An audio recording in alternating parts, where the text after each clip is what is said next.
gotten a lot of good advice from a lot of people with a lot more experience than I've had in various phases of my life. When I got to the legislature, I was the beneficiary of some really good counseling, some good models, some good mentoring. But that was my first exposure to this law firm. But Zell was my teacher. I remember his guest lecturer was Pierre Howard, who was in the state senate, and the two of them were the ones that sat me down one day and said, "You ought to go into politics. We like you. We like what you're saying. We like what you're thinking." Well, in 1990, Zell became governor and Pierre became lieutenant governor.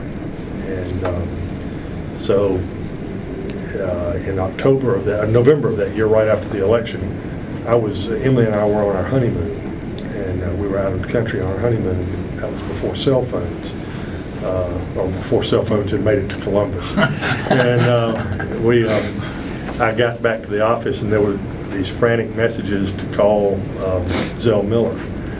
And I called, and they said, "Please come up and meet," and I did. And I got in the car, drove to Atlanta, and he asked me to be one of his floor leaders in the Senate.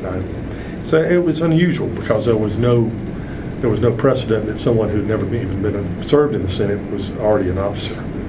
And so I was able to be the sponsor of the Hope Scholarship, some other major legislation, but I was able to be one of the primary sponsors of the Hope Scholarship legislation and the lottery. And that was an opportunity to do something that a freshman senator would not have otherwise been able